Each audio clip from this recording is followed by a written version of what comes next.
Hi, and welcome back to another extreme value theory video. Last time we considered how the distribution of block maxima is impacted when our underlying process is not IID, but instead is stationary. This time we're going to consider how the point process and peaks over threshold representations are impacted when we're considering a stationary process. So the most important concept that we introduced last time was the idea of an extremal index, theta, as a way to measure the short-term dependence of a process at its extreme levels.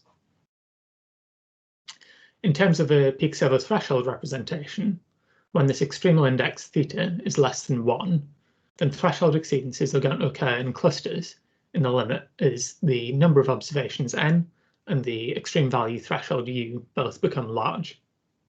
This can be seen in this plot, where the expected number of exceedances that we will see co-occurring is going to be 2. The expected cluster size, so the number of these extreme events that we think will occur together, is going to be given by the reciprocal of the extremal index.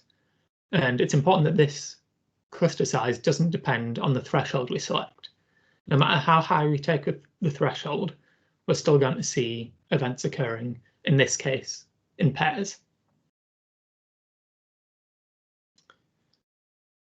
And due to the asymptotically independent maxima property that we introduced last time, we're going to have independence of threshold exceedance sizes between distinct clusters of extreme events.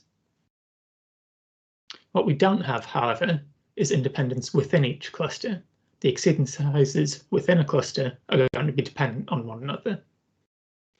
In general, there's no way to represent this within cluster dependence when constructing a likelihood function, although if we're willing to make stronger assumptions on the dependent structure, this can be done.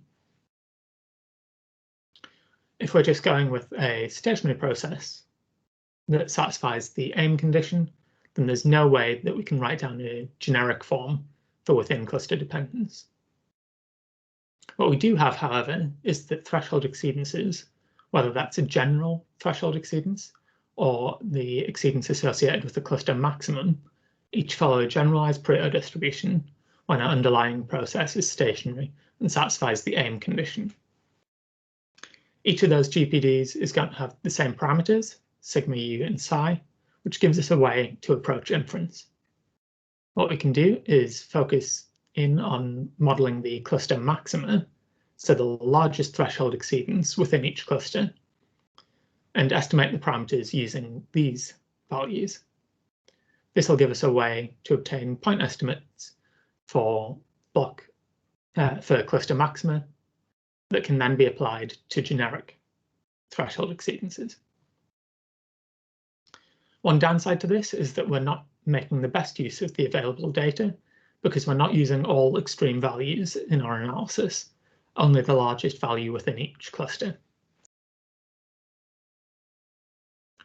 So moving on now to consider the impact of dependence on the point process representation of extremes. Remember when we're constructing this point process that we're squashing all of our observations to fall between 0 and 1 by a rescaling of the time axis. What this means is that in the limit, as our number of observations and our extreme value threshold both become large, that all exceedances within a single cluster are going to become coincident. Within a cluster, the observations within that cluster are going to get mapped to the same time. This follows as a result of the rescaling of the x-axis that we're doing, and the aim condition means that independent clusters are going to be mapped to distinct times. What this means is that the intensity of cluster maxima is going to be a random thinning of the intensity for the independent process. And we can see this here by the fact that our intensity function for cluster maxima is given by the GPD density multiplied by the extremal index. So our extremal index gives us the amount by which our point process is thinned due to the dependence. And this makes perfect sense. If the extremal index has the interpretation of 1 over the expected cluster size, then we're going to expect the number of cluster maxima to be the extremal index times the expected number of threshold exceedances.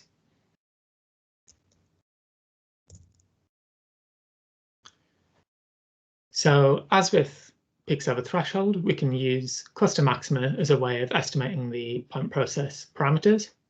And taking this approach of modeling cluster maxima gives us a way in which we can continue to use the peaks over threshold and point process representations when we're considering a stationary rather than an IID process.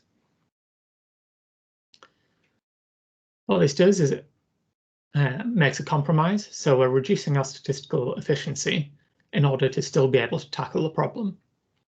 We're not using all of the large values that we've observed, but at least we can specify and fit an appropriate model.